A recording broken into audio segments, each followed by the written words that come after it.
Coach Huff.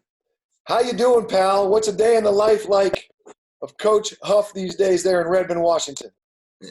Well, we're doing pretty good, Damon. 6-4-2 with an 11-week-old puppy.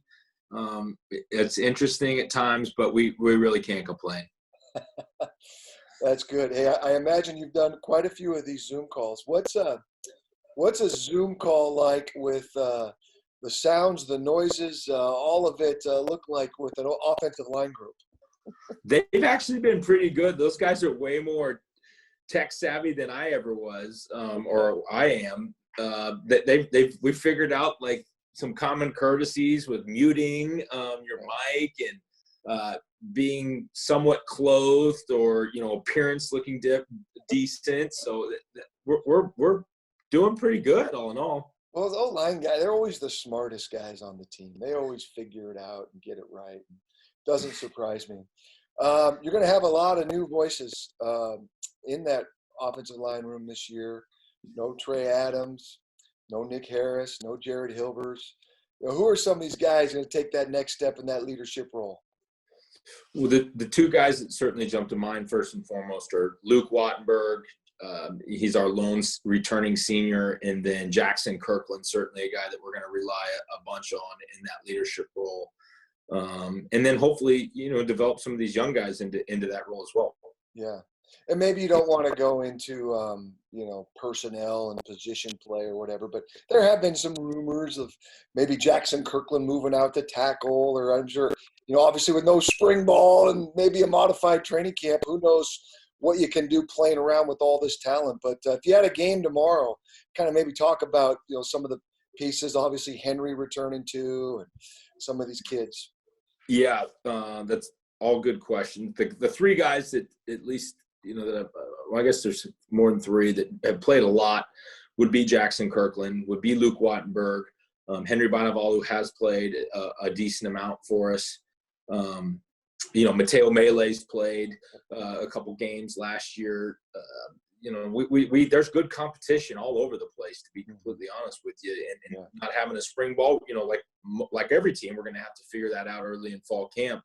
But yeah, I'm very interested in trying Jackson out at tackle. We also have Nate Klebo, Corey Luciano in those discussions. Mateo is a guy that you can play at a lot of different places. There is some talk of trying to play Luke Wattenberg at center. And seeing how he can handle that. I certainly think he has the skill set to do that. MJ Ale is a guy that needs to come out on fire for us. Certainly physically he's ready to go, but needs some reps. Vic Kern got to play a decent amount in the bowl game there, and he performed well. And we're just young, and which is awesome. But we're gonna have to figure this thing out pretty quick in fall camp for sure. They're young, but these guys are monsters. I mean, how big? I mean, you've coached for a long time, Boise State now here. How big and massive can this group of men be? They're gigantic. Yeah, well, that's one of the reasons that coming to Washington was really appealing. There's a lot of reasons, but it is, we got to put a quality product out on the field. But why not have a big quality product, right? So, you want him to look a certain way if you can. And all that being said, we had Nick Harris, who maybe doesn't look, and he arguably was our best lineman. So, yeah, we can.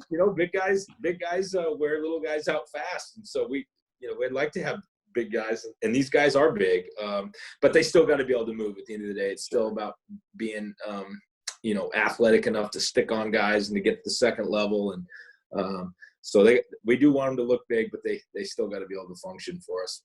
Who's like the strongest in the weight room of all these monsters? Oh, MJ Ale is a beast. Yeah.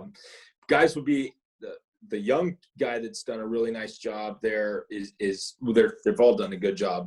But guard Memelar is a strong kid.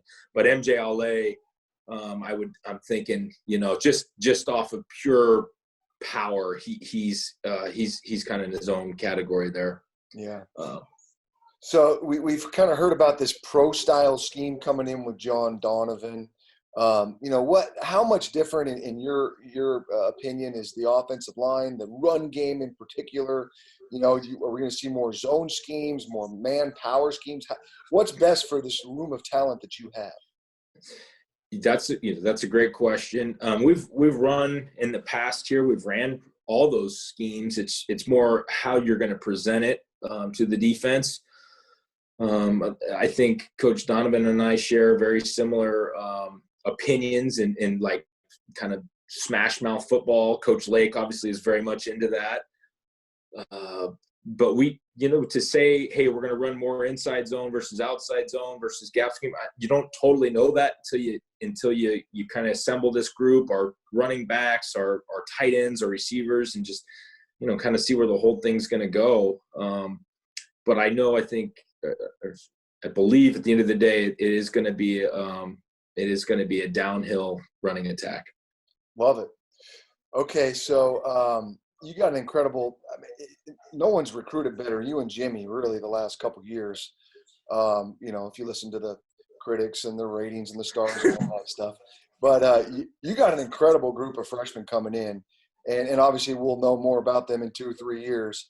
But have you seen a group of guys that have been more tight-knit, close, like different geographic regions, they're all hanging out before they get to college? It seems like a pretty special group of incoming freshmen. Why don't you talk a little bit about them? Yeah, I couldn't agree more with the 5 guys that we signed, being and not only those 5 linemen, but you throw in Mark Redmond and Ethan Garbers and Mason West, and these guys were going on vacations in Southern California before Hatchett had committed when he was down there with all those guys. Now, we had known, that was going to happen a long time before that, but they're a special group. You take, Garen Hatchett from here and Roger Rosengarten from Colorado, and then you got Miles Morale from Southern California, and you got Sam Peacock from Gig Harbor, and then you got Gard Memolar from kind of not rural, but kind of rural Idaho, and so but they're all super connected already and tight and ready to get to work, and so I'm really excited about them. Yeah. About the only good thing I was thinking about you with this pandemic is you're probably saving a little money on the food bill because you can't have all the boys over at your house for dinner. That is true. That is true. But there's also a little concern with that now, too. Now, what are they doing at home? Because we're not sitting there seeing them. They don't maybe see the scale as much as they should. So we got to make sure we come back in shape. There's good and bad with all this. Are you having virtual weigh-ins with these guys? No, I'm just some blind faith, maybe. Call it that. Blind faith. I love it. All right, Scooter. Well, any last words for Husky fans, Husky Nations, before we get back together here? No, let's just stay safe out there, stay positive, and go Dogs, man. Go Dogs. I love it, man. You guys be safe. Appreciate you, and hope to see you sooner than later. All right. You too, Damon. Thanks, buddy. Thanks, Scooter. All right. Bye-bye.